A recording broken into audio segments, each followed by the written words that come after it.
Hello guys, Sarah the Triceratops here, back again, and today I am going to read creepypastas. 12 to be exact. So sit back and enjoy, guys. Here we go. Doors. Last year I had a close friend visit from across the country. She is skilled in magic. That's what I call it anyway. She doesn't appreciate the term, but that's a moot point. She helped me create a safer home, she claimed. She enchanted all of my doors. Now, anyone with the intent of killing you will not be able to open these doors, even when they are unlocked. The only catch is that you must not invite them in by name, she instructed. Until now, there has been no evidence of this door trick working. But tonight, I heard the doorknob rattle, followed by a knock at the door. "Can you open the door, honey? It's locked," my husband shouted. "It's unlocked. Jack, come on in." I only realized what I had done when I heard the door unlatch. Emergency broadcast warning. Attention. An event of unknown origin has begun in your area. In order to ensure your safety, you must perform the following actions. Any deviation will result in loss of life. Open all external and internal doors. Open all windows. Do not attempt by any means to bar entry. When they enter, do not move. Look at or acknowledge their presence in any way. Do not react. Small children, otherwise impaired individuals, and pets you cannot keep from reacting should be abandoned. Repeat, do not react. Leave your televisions or radios on to await the all clear. Good luck. Family friendly. Jimmy was about fed up with Martin. Martin had been Jimmy's good friend for many years, but lately, Jimmy began to suspect that Martin was manipulating him. Whenever they associated with each other, Jimmy always felt that Martin was forcing him to feel, act, and think a certain way. When they spoke to each other, Jimmy felt that he simply had to say the things Martin wanted him to say. This went on for a long time. It got worse to the point that Jimmy felt he had absolutely no free will when Martin was around. Jimmy longed to be free, to say the things to Martin that he truly wanted to say, but he never had the courage to do so, until one day. Jimmy, with every ounce of willpower he had, flipped up both of his middle fingers in Martin's face and shouted, "Fuck you! I'm done being manipulated by you!" The adults in the audience covered their children's ears, shocked that this was supposed to be a family-friendly performance. Martin, the ventriloquist, was absolutely terrified. Going beyond. Beep, beep, beep, beep, beep, beep, beep. I felt the tears swell in my eyes as the monitor again registered a heartbeat. She rolled over as doctors rushed about, coughing all her little lungs could muster. "Daddy?" she wept. "Daddy?" I clasped her hand tightly as little blue eyes found me. "I'm here, sweetie. Daddy's here. Are you all right? Oh, God, I thought I'd lost you." She smiled at me. "God, Daddy, I met God." Tears ran down my cheeks. "Oh, baby, that's excellent. What did he say?" Her little eyebrows scrunched.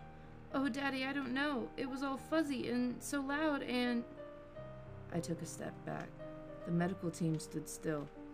Immediately, she began weeping. "No, Daddy. I tried, Daddy. No!" "She hasn't made contact." I turned to the doctors. "Send her back in." How to be a princess. When I grow up, I want to be a princess, just like in the cartoons. Of course, you can be a princess, Robin. You can be one right now if you'd like. I can? Okay, I'll tell Mom and then go get started. That should keep her busy for the afternoon. From my office, I heard the rustling of papers and pens, drawers opening and shutting, probably for the retrieval of dress-up clothes or art supplies. A good hour passed before seeing her again. See, look at my dress. All princesses have a beautiful dress to wear. And here's my stuffed giraffe, Gerald. All princesses need an animal who can talk to them. And here's my radio so we can all sing about me when we are supposed to. Oh, here's your crown, Dad. I mean, King Dad. And over by the couch is our kingdom. This is impressive. What did Mommy think of all this?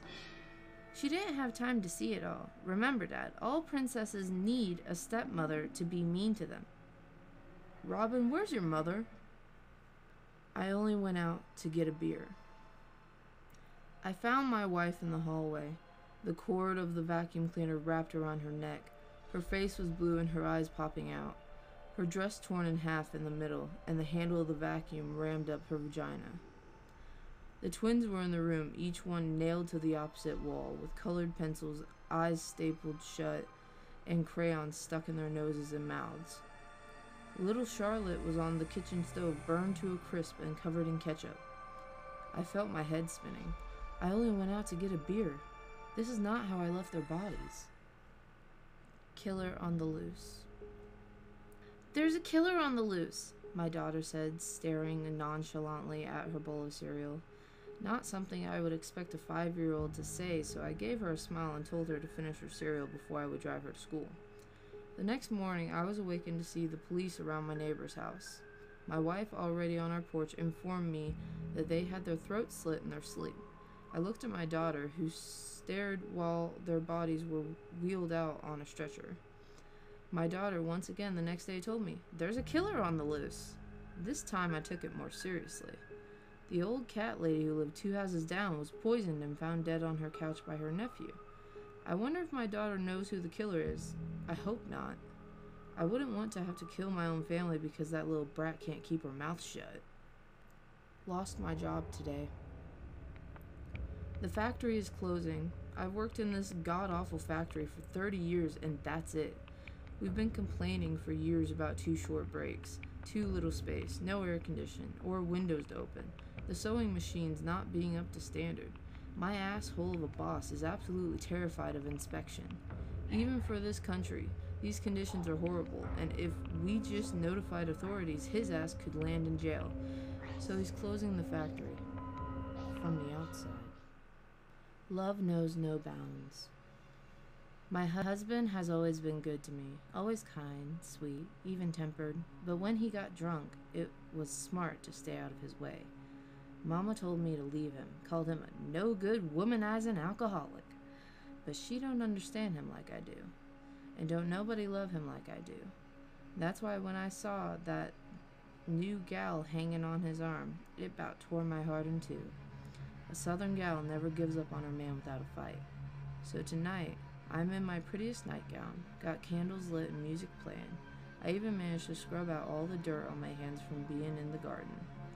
His car's pulling up now. I bet he'll be happy to see me. After all, it wasn't easy digging myself up from underneath them rose bushes. Of monsters. He was dead. That much was clear. She looked from the still body lying on the road to the dented hood of her BMW in a panic.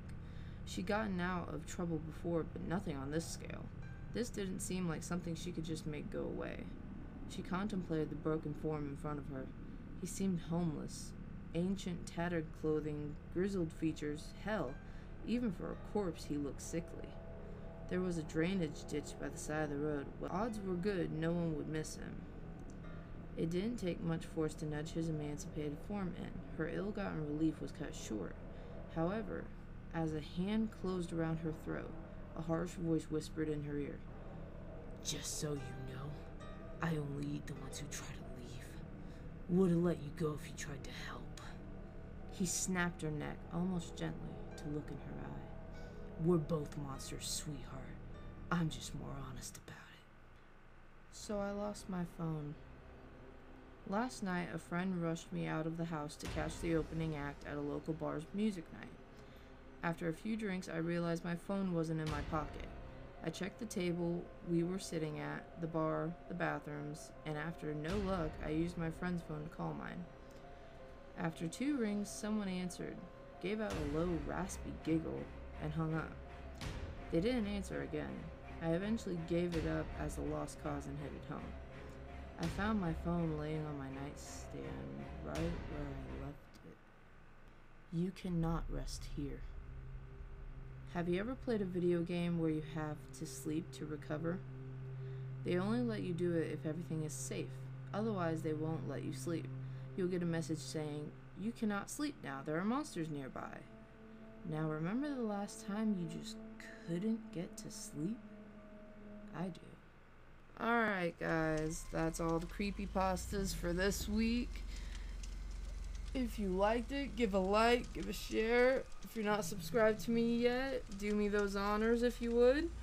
If you liked it, give me a roar down in the comments if you want some more, and I will see you guys next week. Peace.